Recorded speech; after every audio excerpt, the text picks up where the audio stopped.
and here's the bottom line. The older feminists, the women that came before me and the women who are part of my generation, we fought for the right of women to have choice and to have freedom. And I don't mean that about pregnancy. I mean about life. And part of that freedom is the right to be angry, especially in public. You can do that? Can't stop the signal now. My name is Jill, and as you saw from the title, especially if you're new here, I don't normally talk about this topic in particular. This topic is extremely loaded and emotional, and the dogs are on the loose. So you see the shaking, you see the movement, and they knocked the camera, so it's uneven. So what you didn't see is me just getting really angry at the dogs just because I'm tired all the time and I get frustrated with the puppies that I'm now too old to be owning.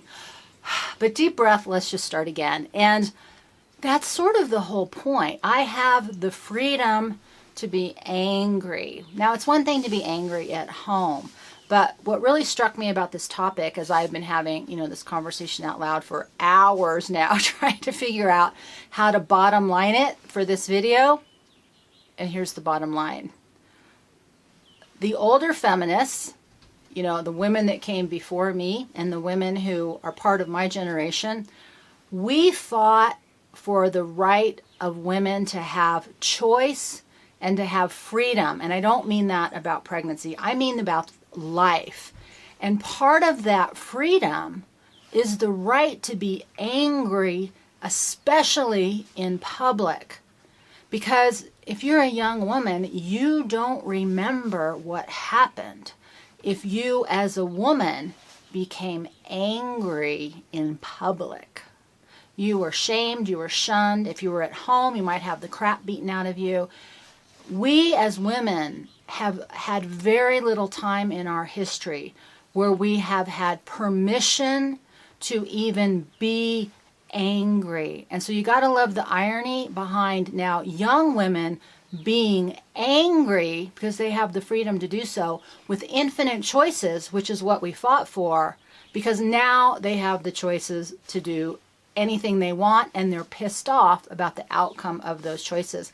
So I don't know what's going on. If they feel like going back in time, we'll solve all their problems. But what's so important, I think, about this moment in time is that we are in the process of losing the memory of everything that we and the women that came before us fought for, because young women have no memory of not having choices, of not being able to express anything other than compliance and not speaking up, not being able to protect our children, not being able to protect ourselves, not being safe in the world in so very many ways. And if you don't believe me, you need to spend some time outside of the United States, because Western women enjoy a level of freedom that is unknown in so many parts of the world. But because we don't remember, we have, I believe, romanticized what it meant to live in a extremely patriarchal focused society, and one in which women have no rights. You are an object, your children are objects, you will just shut up and do what you're told. And if you're lucky, you have a kind, gentle, strong provider and protector. But if you're not lucky, you have a whole lot of hell that you're living in. And the great tragedy that we as Western women have perpetrated on ourselves and the rest of the world is, instead of focusing on how we can lift women up around the world, we focused on having more for ourselves, and that created problems. But here's the other thing that all these angry young women, I wish everybody in the whole universe could hear this. You are not entitled to a perfect life with zero problems. You were born to take on the issues of your generation, your period of time, and do that work. You know, change is in a constant state of evolving. There is no such thing as a perfect world that, and drum roll, absolves you of all responsibility and not having any accountability. Now I'm going to back up just a minute, because also I'm not just, you know, a girl in a horse trailer living in the middle of nowhere with endlessly dirty clothing, which you've heard me pontificate about the desperate desire to dress like a girl. Even if I don't feel like a girl, I like to dress like a girl. But once upon a time, and I still am, I'm a licensed clinical social worker. So I've been a social worker and I've been a therapist. And one of the reasons I left the system was the essence of what is wrong with the human race. Responsibility. We don't want to be responsible and we don't want to be accountable. And part of being angry is pushing blame outside of ourselves. Now, it's a great starting place, but when we use culture and civilization to take that anger and make it hate and blame and victim, then nothing good comes out of that. If you want to control, then you have to understand part of that formula is being controlled. If you don't want to be responsible, that means somebody needs to be. You are making the decision to give your power away. And the most fascinating thing to me about all this anger, and it's good and that it's erupting and it's making us ask questions. But the grand irony to all this is when men become angry, they produce more estrogen, making them more feminine. When women become angry, you know, in an unhealthy way, they produce more testosterone, making them more masculine. So they are achieving the exact opposite thing through their biology that their psychology, their mental and emotional state is telling them that they value most. Does anybody get that?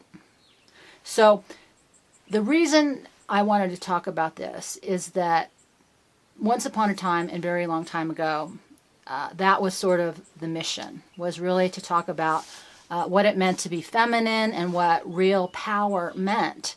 And I didn't understand it then, and I'm only at this age beginning to understand it now. But the most powerful thing I learned in this entire process of decades now that I have had the mission, but not really made the statements, is that the best way to understand yourself is to understand who you are not out in the world. It is through our experience and our failure that we become the most understanding of who we want to be and who we are. And I grew up when boys tried to open the door, I got mad. And the reason I got mad wasn't because the boy was wrong to open the door, was because I wanted to feel strong. I wanted to feel and be independent. I wanted respect.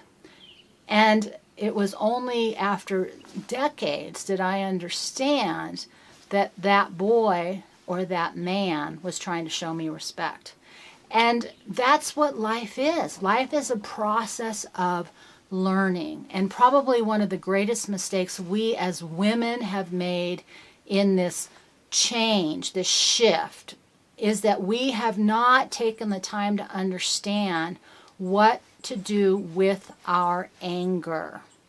Because the anger left unchecked without understanding almost exclusively becomes hate. Hate always divides. Hate is always pushing out in a way. And victimization, right? I am angry at you.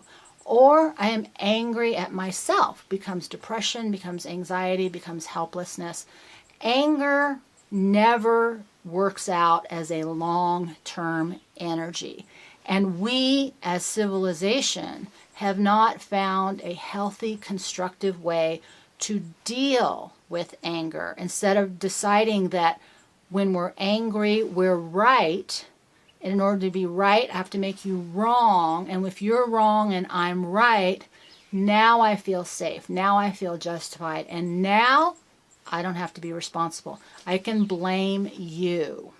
So there's no simplicity to this. There's no simple, easy answer. And what I've learned and am still learning is it's time for me as a woman, me as the feminine, to step back and away from the masculine, which is what you are hearing me talk about, and re-empower my own feminine so that I am emanating that energy, because I have been angry for a while now, and it's taken me a long time, and so 3-4 years now of being angry, and so I don't want to be angry anymore. I'm finally getting some relief from my own anger, and I'm asking myself, why on earth would I want to address the topic of being angry and to incite anger from both young women and older women who want to be right about their justifying their point of view and their experience in the world.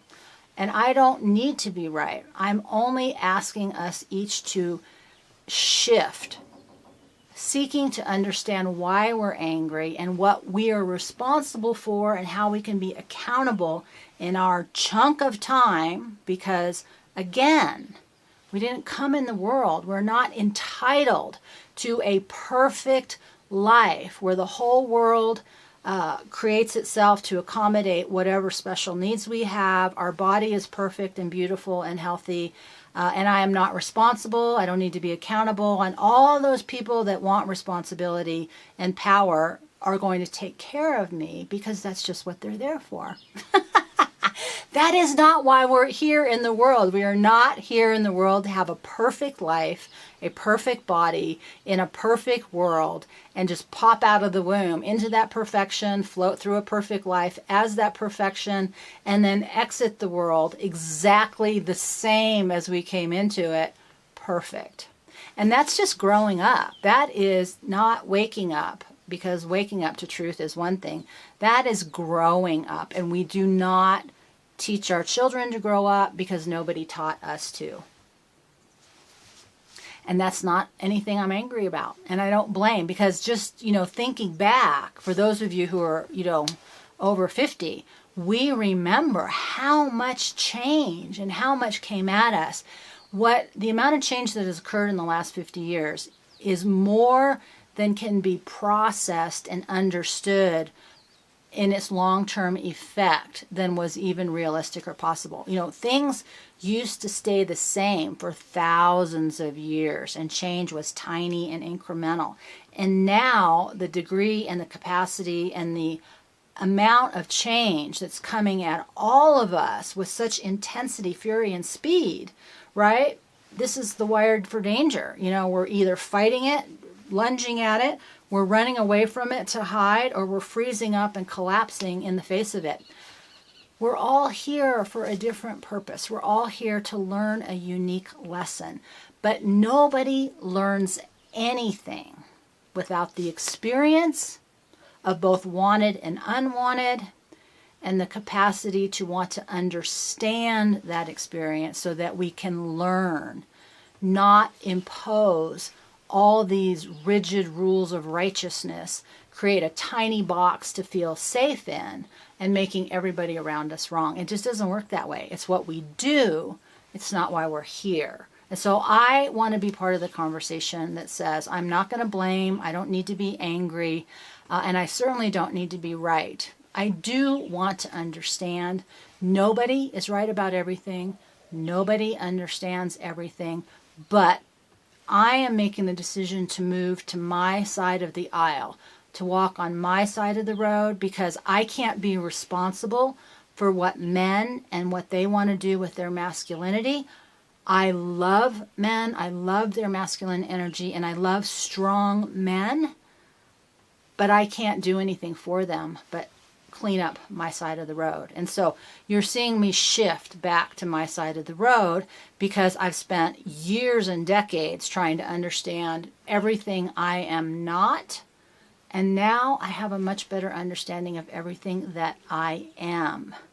And the good news is I am finally not so angry. So if you got here, awesome. Links are below. I really love to speak to also what I called Wired for Danger, which is really that default nervous system that runs towards danger. We're first responders, we're extreme sports, we're soldiers, we're warriors, we're police, we're fire, we're search and rescue. We like the adrenaline of danger, but we don't necessarily like to talk about other stuff or feelings. So regardless of who you are, I like to talk about Wired for Danger over at my podcast. That link is below, from a nervous system approach and who we are in the world. Seeking to understand, just like I am here talking to you, seeking to understand who I am as a woman, who I am as feminine, and what do we need to understand about this moment in time. And then when I'm not doing this, I'm trying to figure out, can you even get this clean? When it's this dirty, can it even ever be clean again? I will let you know. Deep breath, my friends, and I will see you next time.